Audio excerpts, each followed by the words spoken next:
भक्त की कथा सुना है? भक्तमाल में एक कथा आती है, एक जमींदार की बेटी थी, बहुत ध्यान से सुनना, और उसकी बेटी एक राजा की बेटी, दोनों आपस में मित्र थी। एक सामान्य व्यक्ति की बेटी और एक राजा की पुत्री, ये दोनों आपस में सखी थी एक दूसरे की। सब लोग इधर देखो, कथा सुनो बहुत ध्यान से।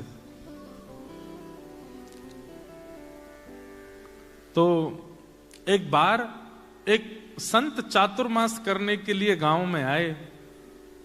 तो राजा की बेटी रोज अपने भवन से निकल के आती, जमींदार की बेटी के साथ खेलती थी।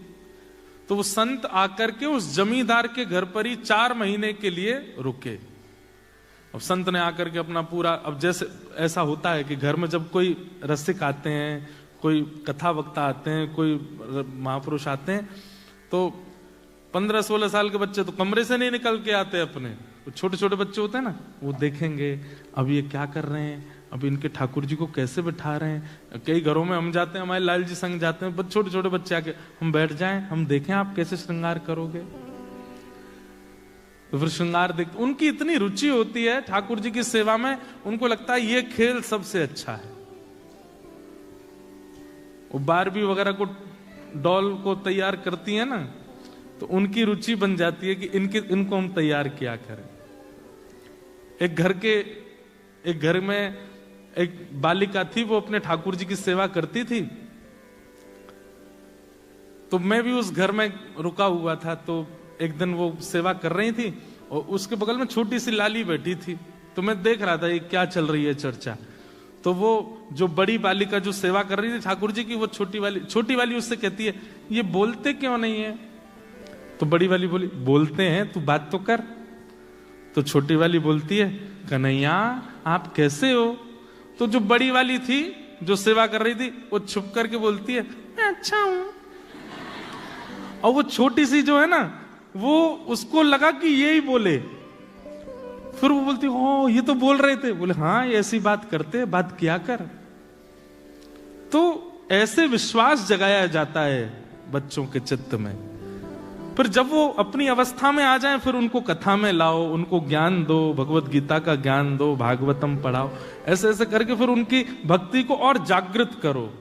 पर बाल्यावस्था, ये जो छोटे छोटे बच्चे आए ना, ये इस अवस्था में अगर भक्ति आपने सही रूप में दे दी, वो जाएगी नहीं। तो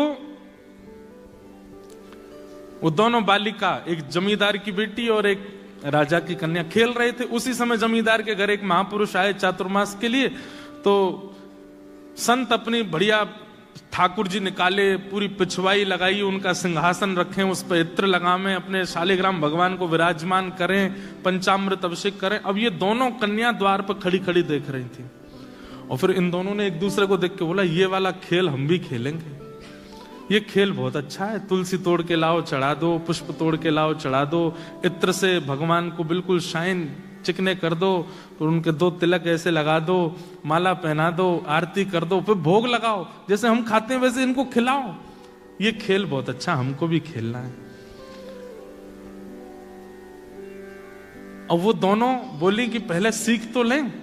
तो रोज जाकर के बैठ जाती उन महापुरुष के पास और पूरी सेवा देखती कैसे करते हैं ये, और एक दूसरे से फिर बात करती, ऐसे करना है, फिर ऐसे करना है। वो बोलती ऐसे नहीं, बीच में ये भी तो करना है। बोले हाँ हाँ ये भी करना है।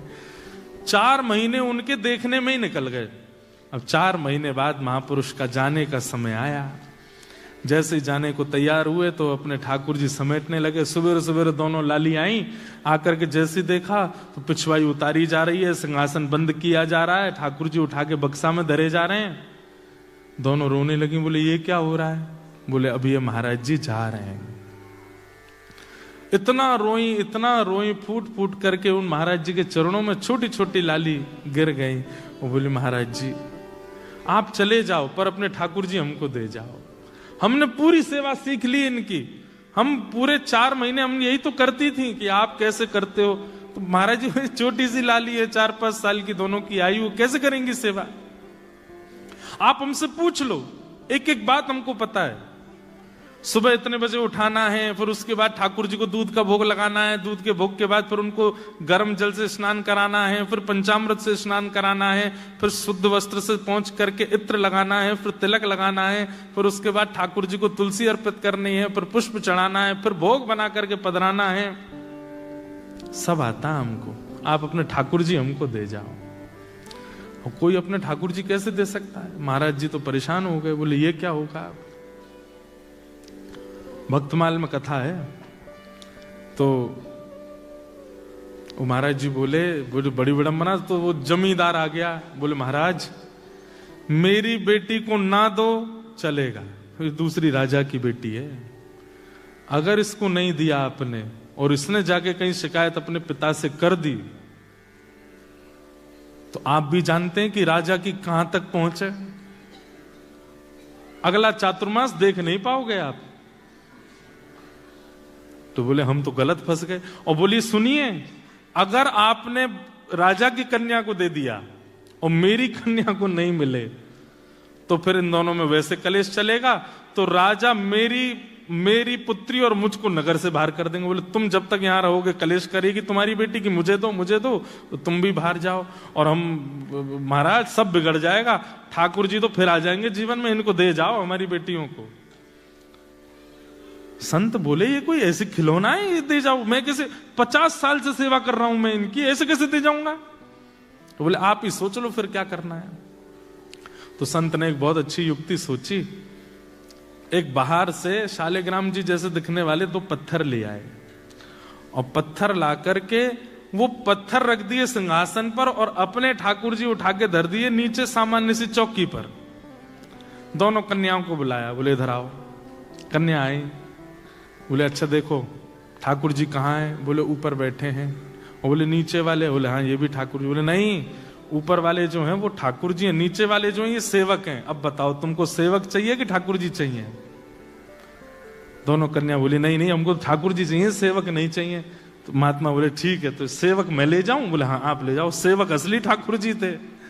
तो शालिग्राम भगवान को गले से लगाया और सामान्य से पत्थर दोनों कन्याओं को दे दिए।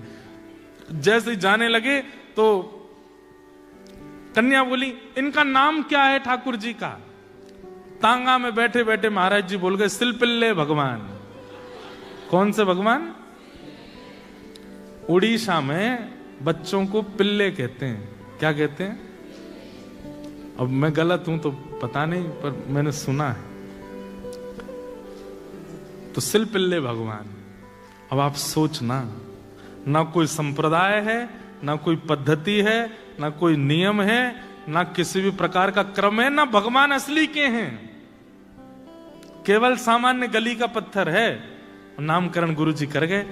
अब वो सूबेदार की जो बेटी थी जमींदार की, वो अपने घर में सेवा करती और जो राजा कन्या थी वो अपने राजभवन में सेवा करती। और दोनों जब मिलते तो अपने अपने सिलपिल्ले भगवान की बात करते। आज तेने क्या किया? आज मैंने खीर का भोग लगाया, आज मैंने गुड़ का भोग लगाया, आज मैंने ये किया, आज मैंने वो किया। और दोनों बड़ी प्रसन्न। अब एक दिन क्या हुआ, जो जमींदार था उसका छोटा भाई, वो उससे बहुत बैर मानता था अपने बड़े भाई से।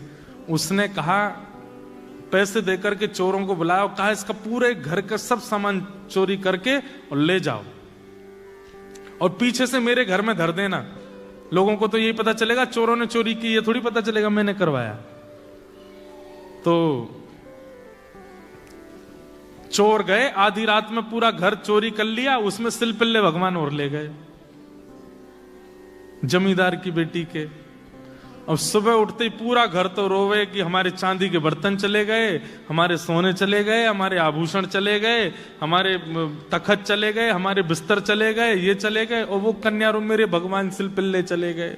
मेरे सिलपिल्ले कहाँ चले गए? उन्होंने कुछ खाया नहीं होगा, सुबह से भूखे बैठे होंगे बेचारे। सुबह उठते ही दूध पीते हैं, नहीं पिलाऊं तो रोते हैं, कहाँ चले गए होंगे? पिताजी मेरे सिलपिल्ले भगवान लाओ, मेरे सिलपिल्ले भगवान लाओ। पिताजी बोले यहां पूरा घर लुट गया, तेरे को वो पत्थर की पड़ी है? बोले पिताजी पत्थर नहीं है मेरे भगवान सिलपिल्ले हैं। वो खाते हैं, मैं खिलाती हूं उनको, मेरे साथ बैठते हैं, बात करते हैं मेरे से।